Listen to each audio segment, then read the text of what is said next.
Want to make fresh, delicious pasta at home like a pro?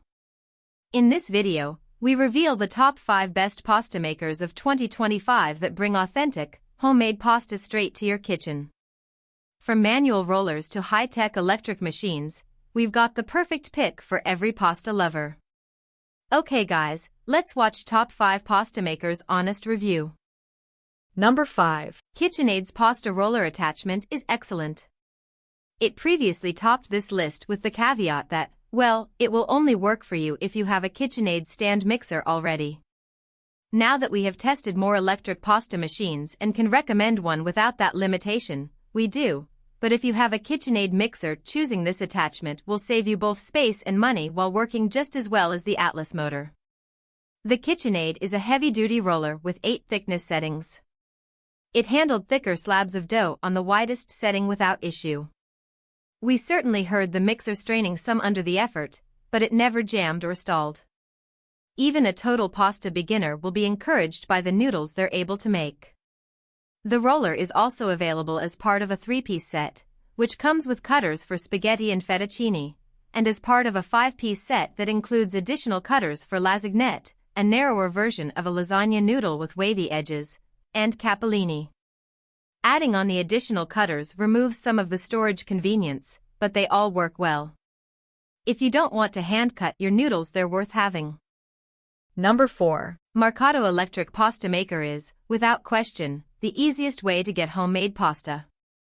That's because the process of rolling out your own pasta dough with a manual machine requires a balancing act, holding and feeding long sheets one-handed while cranking with the other. A motorized machine lets you use both hands to feed the dough and catch it on the other side. We'd go so far as to say that having an electric pasta roller takes pasta making from a special project to the sort of thing you could just decide to do on a Thursday. The best electric pasta maker we tested is from the well-known Italian company Marcato. Marcato has long been beloved for its affordable, effective Atlas 150 manual roller. Its Atlas motor machine made easy work of all the dough we tried to run through it, even managing to push out an entirely unrolled sheet at setting 5 without mangling it when we tried to deliberately jam it up. Pasta machines can frequently jam with dough that is too thick or sticky, but not this one. The Atlas motor is a heavy machine, and though it comes with a clamp to hold it on the counter, we found we didn't really need to use it. Switching between the 10 settings was smoother than the motorized competitors we tested it against.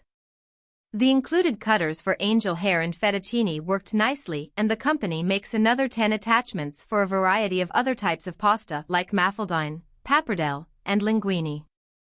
One other great thing about the Marcato motorized machine is that you can get just the motor.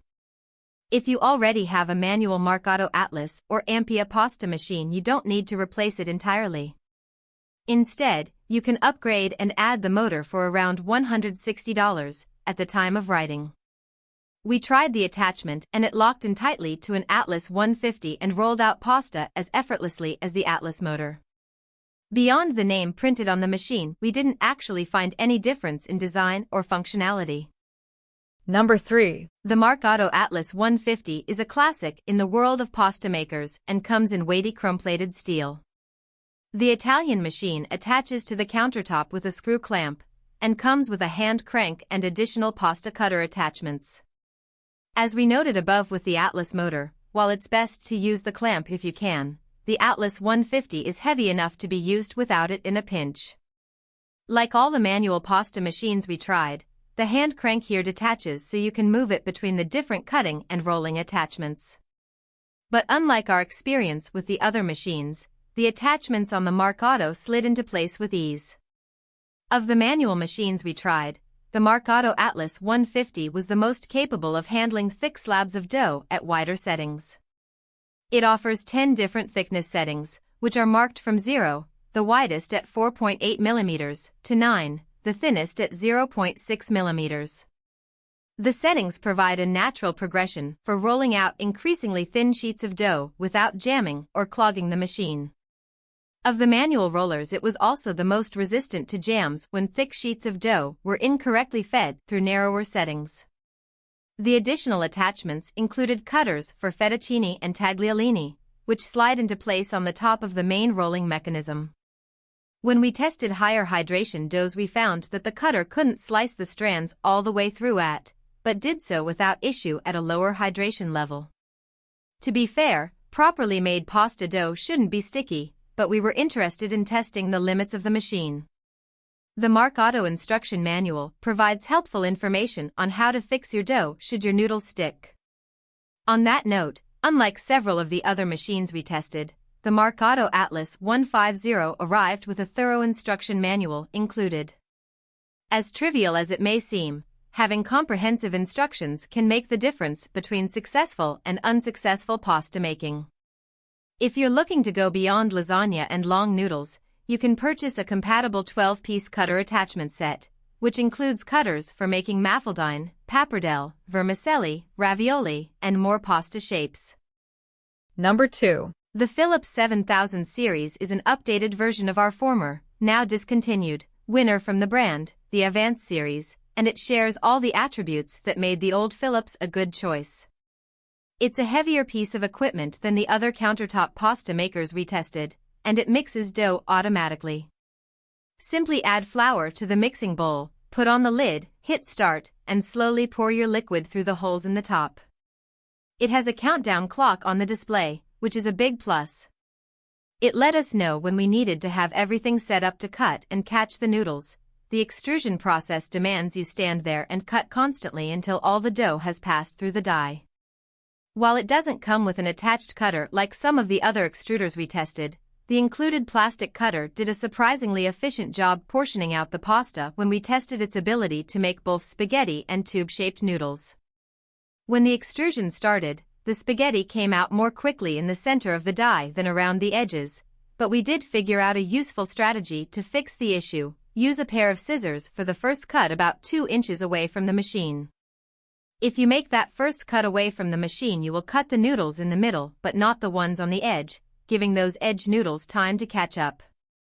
That will ensure even spaghetti through the rest of the process. In our tube noodle test, the Philips 7000 was untouchable. Almost all of the penne came out intact, unlike any of the other extruders, which often delivered broken pasta. This newer version also improved the one thing about the old Philips that disappointed us: the lack of pasta shaping discs. While the old model came with just 4, this one comes with 6 or 8 depending on the retailer. We found models sold on Amazon offered more discs than elsewhere, adding tagliatelle, pappardelle, angel hair, and a thick spaghetti, similar to bucatini, but not hollow, plus the original penne, lasagna, fettuccine, and spaghetti. Cleaning was actually quite easy, and in general, we've found that cleaning home extruders is easier than cleaning pasta rollers. Many of the pieces are dishwasher safe on the top rack. For the pasta discs themselves, simply wait for any stuck dough to dry and then poke it out with the included cleaning tool. Number 1. The Imperia is the Marcato's closest manual pasta maker competition in terms of quality. The machine itself is a sturdy stainless steel, and the crank has an attractive wooden handle. However, the Imperia didn't fare as well as during testing. It handled dough made with 00 flour without issue, but it jammed up on the widest setting during the preliminary roll of a sheet of all-purpose AP flour pasta dough. In the US, AP flour is much easier to find than finely milled, low-protein 00 flour, which is the go-to in Italy for making pliant pasta dough. Since Americans are more likely to use AP flour when making pasta, we feel it makes more sense to recommend a machine that can handle that task with ease. Thanks for watching. Please subscribe my channel, press the bell icon and comment below.